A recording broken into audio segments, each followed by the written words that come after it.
yeah. So you're not surprised by the success he's having with his podcast and TV and him and Skip and Stephen A, all that stuff? No, I'm not surprised. I'm shocked at his content. I wouldn't, in a million years, the things that Shannon has said now or did now, I would never believe that Shannon would say or do any of this. Like what? Simply, I take drinking. Shannon, in my entire career, I've never saw Shannon with a drink, ever. You already got started before we started taping. I did. Appreciate that. And then so I kind of started to watch him, and then we kind of went our own separate ways because I'm like, you're going to take that route. Well, now tuned in to the Dark Times channel. And so here we go again, back with another one. Welcome back to the Dark Times channel. And I want to go ahead and touch on something, and this is something that I had to touch on. This is something that I wanted to touch on because Ray Lewis, of all people, went on the Patrick Bet-David show. And Patrick Bet-David is one of these guys that has made himself into some kind of business guru. But if you go to his Wikipedia, it'll let you know that he made his money off of scamming people. He's ran one of the largest pyramid schemes in the United States, allegedly. I know a lot of people have been contacting us because just in the last week, we got 2 new people making over $1 million a year income. You know, we have people that are doing stuff that they've never done before. We had a record-breaking year in $100,000 earners, $250,000 earners, new $500,000 earners, new $750,000 earners, new $1 million earners. Distributors' earnings come primarily from selling products to actual customers outside of the company. That is probably a legitimate business.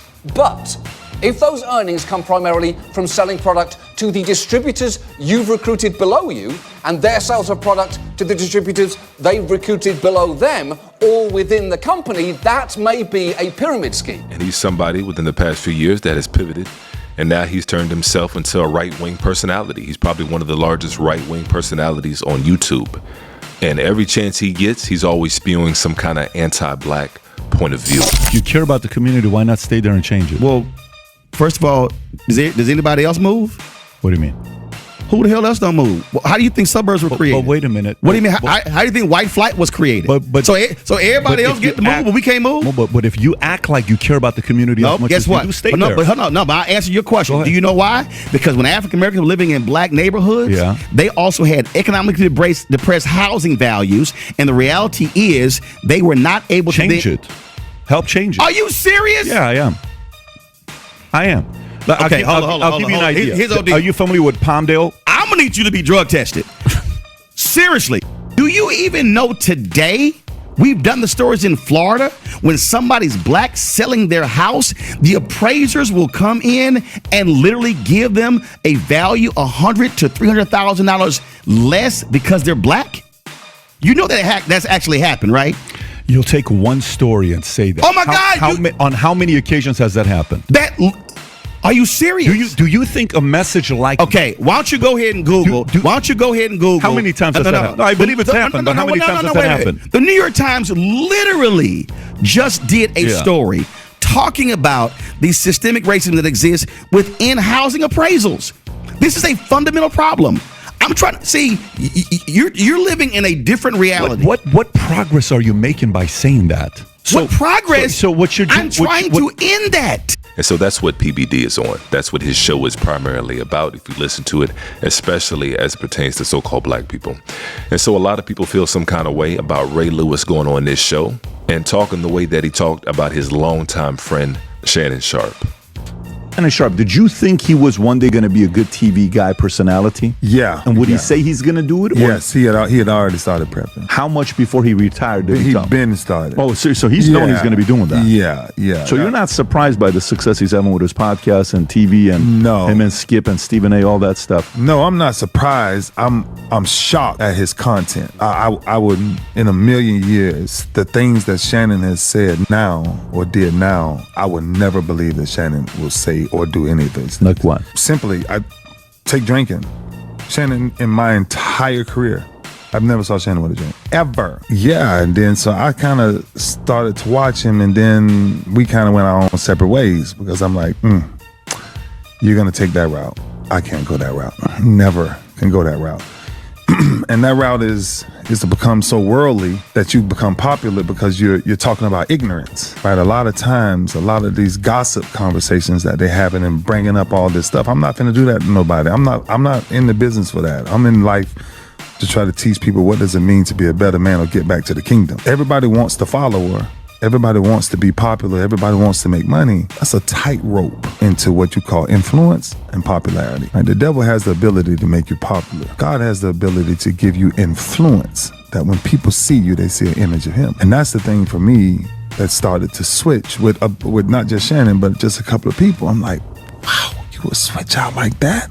And I think men, given these new platforms, we've overrode what the platform is actually for. Platform is supposed to help somebody find a new direction. We don't help. Everybody just gets on. Everybody's talking. Now. And so, of course, people have a right to feel the way they feel about any particular situation, especially when it comes to personal relationships between brothers, between friends. And as the case with Shannon Sharpe and Ray Lewis, they were closer than brothers. They were very close at one point. Shannon Sharpe looked at Ray Lewis like a younger brother. They were calling, people called me, friends called me, friends of both of ours. Did you hear what Ray said? I said, no, I haven't heard it yet. I said, but people have informed me what he said. Are you upset? No, I'm not upset. My grandmother used to have a saying, Skip. She said, son, teeth and tongue will fall out. Your teeth bite your tongue mad at your teeth, and they might part ways. She said, but son, family and friends should never fall out. I'm never gonna fall out with Ray Lewis. We disagree on this issue. We disagree with what Colin Kaepernick is doing. We disagree with how we should best go about it. But that's okay. We're gonna remain friends, but we can agree to disagree. But Ray, what was the tone of the conversation when you first said hello? He was upset. Yeah. Calls went unanswered. And like I told him, I said, Ray, eventually you're gonna pick. At first, he wouldn't accept any of my calls. Then we started texting. Yep. I said, man, I'm not finna sit here. I said, dude, you think I'm about to sit here? You talking about you 42? I'm damn near 50. You think I'm finna sit here and text you back and forth? I picked up the phone. And I think by the tone of my text, he got it like, okay, big bro upset. Let's hash this out. And I was like, Ray, I get that you're upset. I say, but as one of your I say, Ray, you're one of the few people that if you call Shannon Sharpe and say, bruh, I need you, I don't ask any questions. I say when. I don't say what you need. I don't say why you need it. When. Fact. That's it. Mm-hmm. But we got to talk about the real reason, the real possible reason why Ray Lewis feels the way that he feels.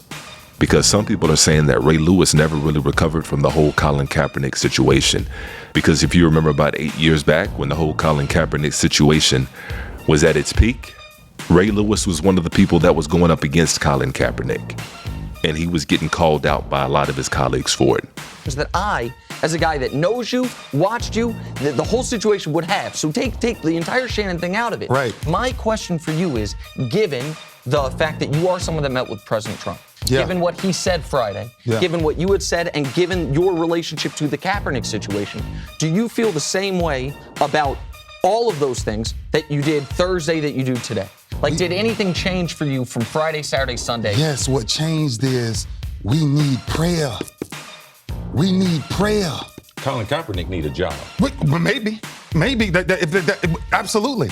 Absolutely. I mean, he deserves the same right if that we've lived out. If he does. And guess what? Chris Carter will get up Paul because you're right today. No, Ray. But it's not a matter of being right. But you mentioned the Bible. Let me tell you what the Bible says. Tell me what it says. You do to the least of them, you do unto me. And so Ray Lewis was one of these guys that found himself on the wrong side of the aisle.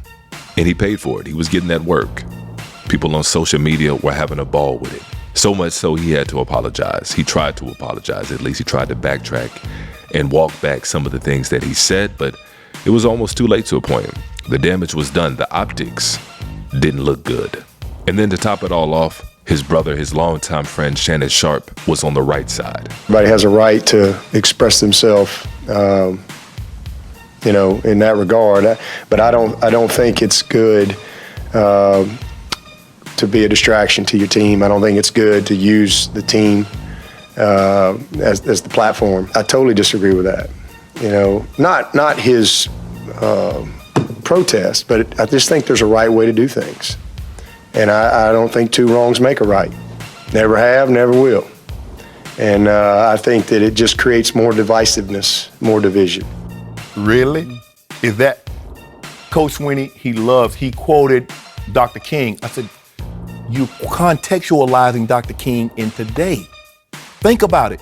The man that you say was so educated, I think he went to Boston University, so articulate, he along with Churchill, might be the greatest orators of the 20th century.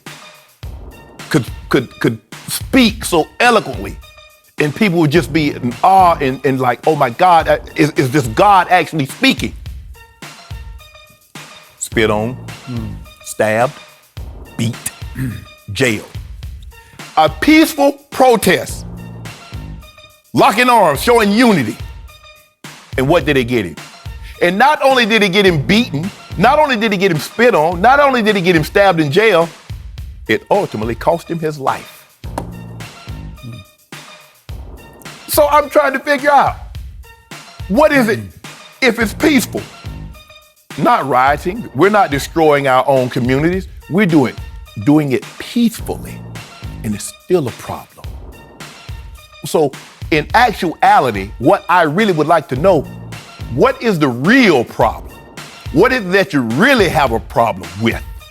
And so Ray Lewis never really publicly recovered from that. And I don't think Shannon Sharpe and Ray Lewis ever really recovered from that as well. Sometimes things can be said, things can be done, that I don't care what kind of relationship you have with somebody, I don't care how strong the relationship is. Some things there's just no coming back from.